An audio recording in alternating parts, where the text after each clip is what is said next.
I never know how to start these, so I'm going to let him just take it away. I've got a great way to start this. Okay. And that is Happy Duran Day. Yes, Happy Duran Day. What's your favorite Duran song? Oh, I really like Rio. Oh, good one.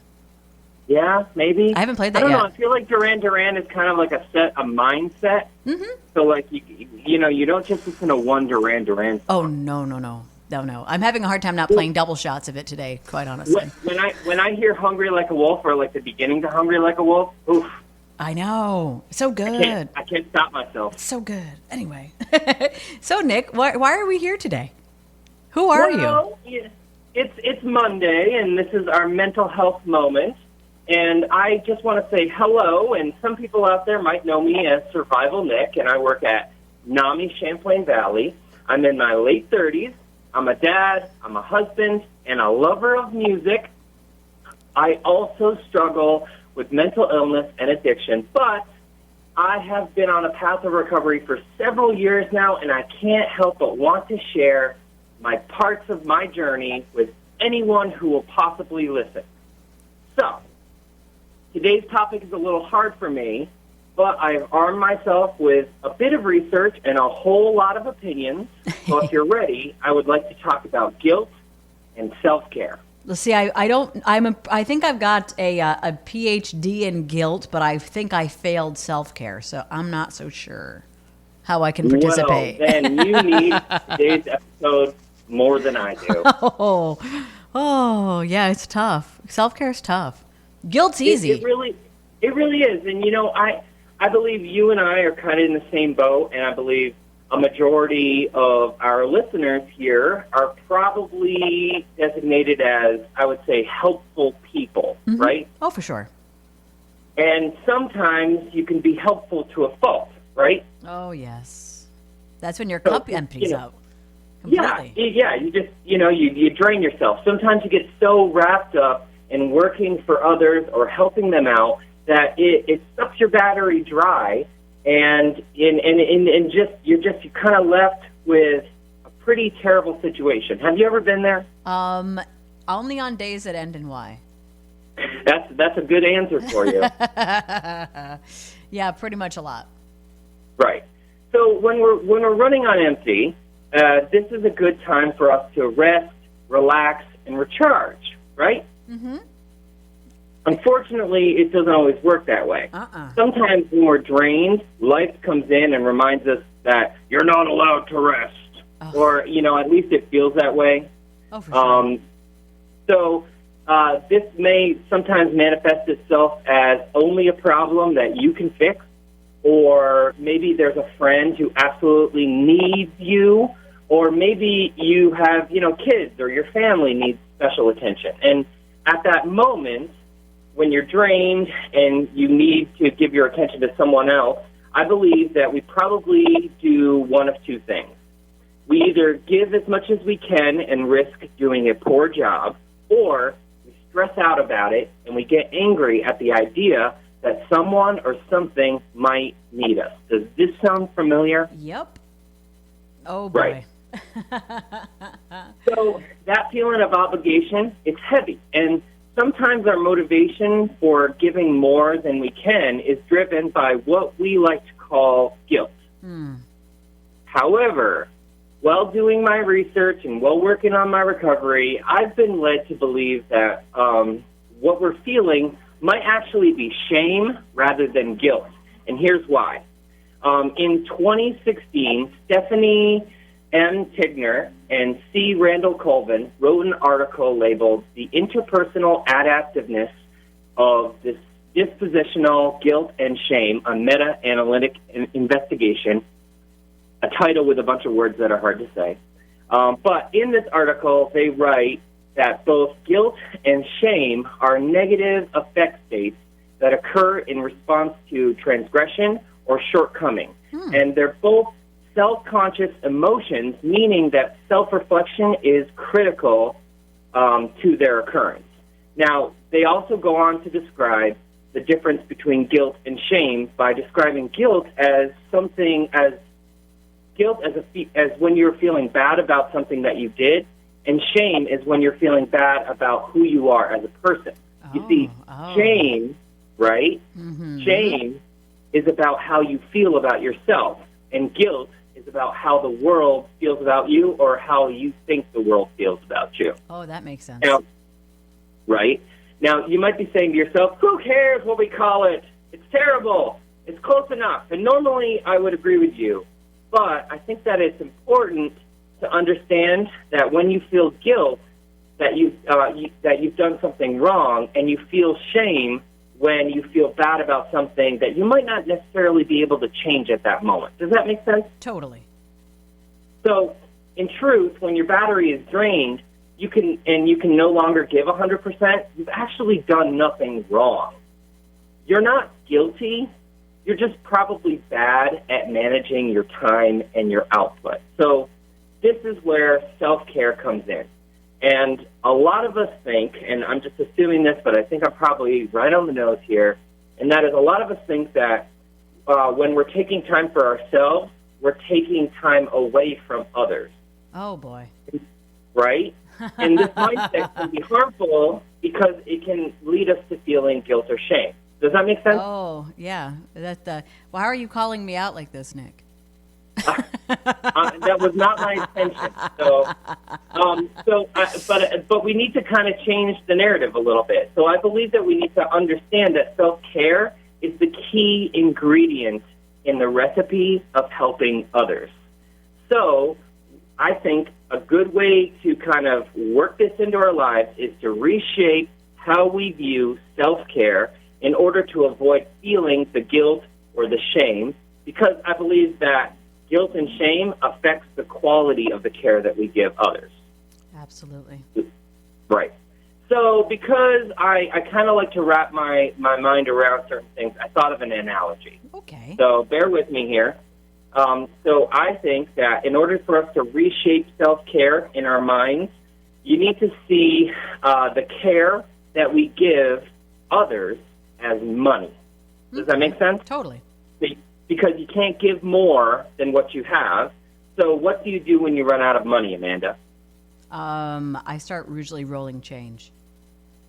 Right. Well, that would be the same as, like scraping the bottom of the barrel, right? You're running on empty, you're running on fumes. But when you're out of money, what do? You go to work, right? Right. And the work here is actually self-care. And a lot like most jobs, you can't just do what you feel like and still get paid.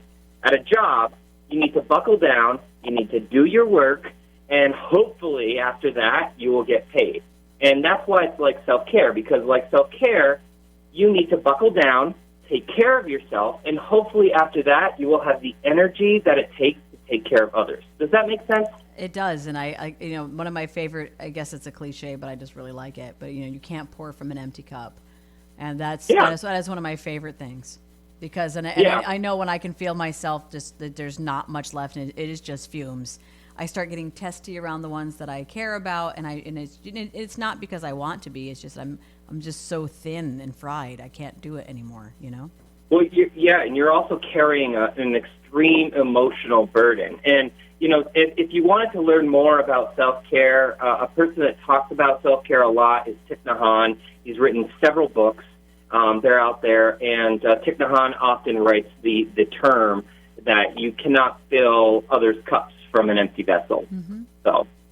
So I think, we kind of are on this line, and hopefully if my analogy worked, if we can change our mindset and see that the care that we give others is a limited resource that requires work and to take care of ourselves, hopefully we can stop feeling guilty about it. Does that make sense? Absolutely. And I think it's like you said, reframing the narrative. I mean, sometimes you just got to short circuit the story and tell it a different way.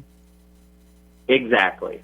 So just in case you might be bad at self-care, I've come up with 4 tips about self-care. But please know that I'm not a doctor or a therapist, and if you are struggling to take care of yourself, my first and foremost suggestion is to seek out help.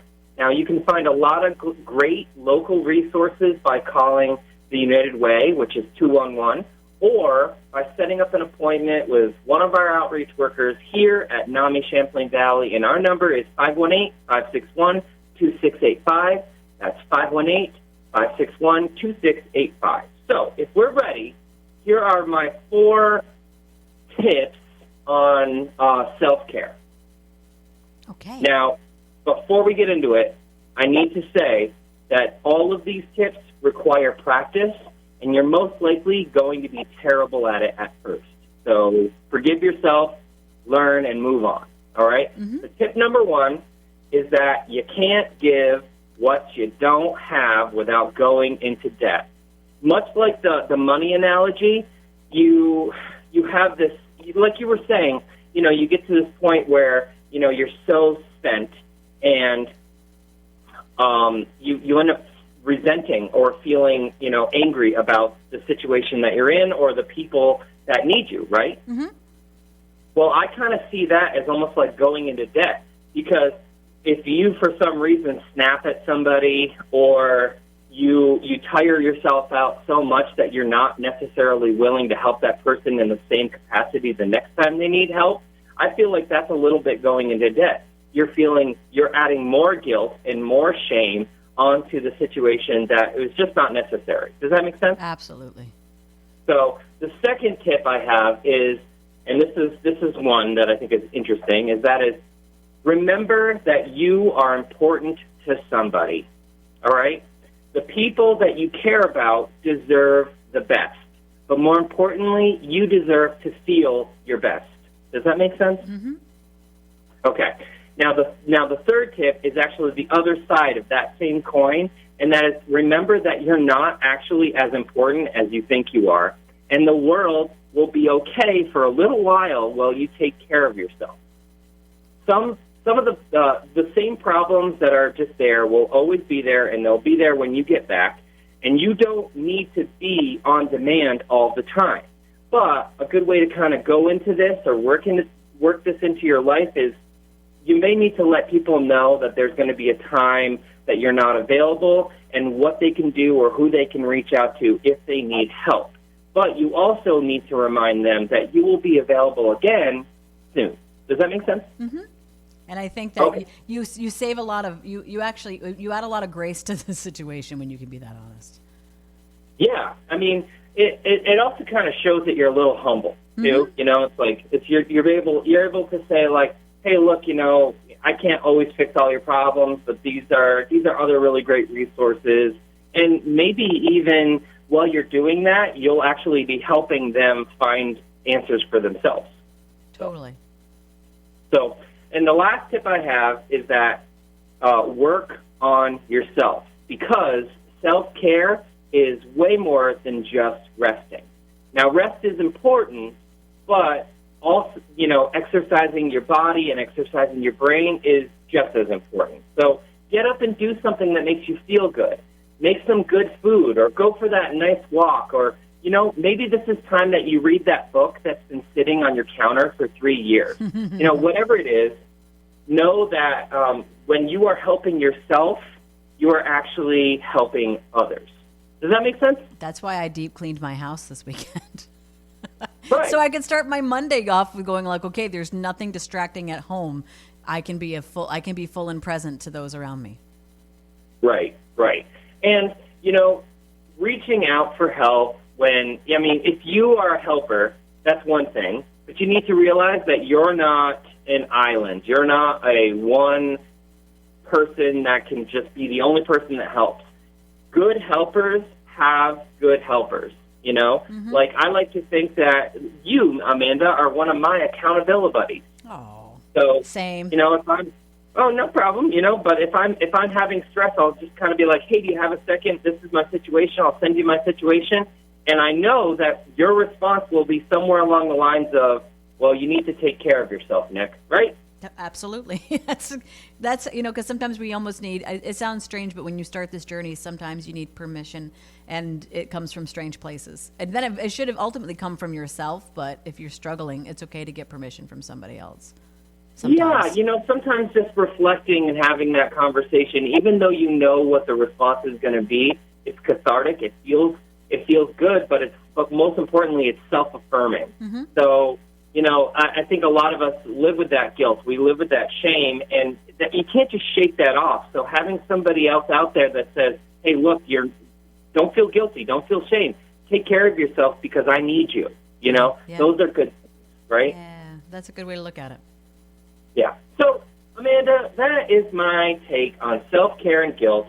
I would love to hear what you think. I'd love to hear what the listeners think, and they can find me at mhsg.org or on Facebook, Twitter, Instagram, and Tumblr by looking for the Mental Health Survival Guide. Excellent. So as we wrap up, what would you like to say?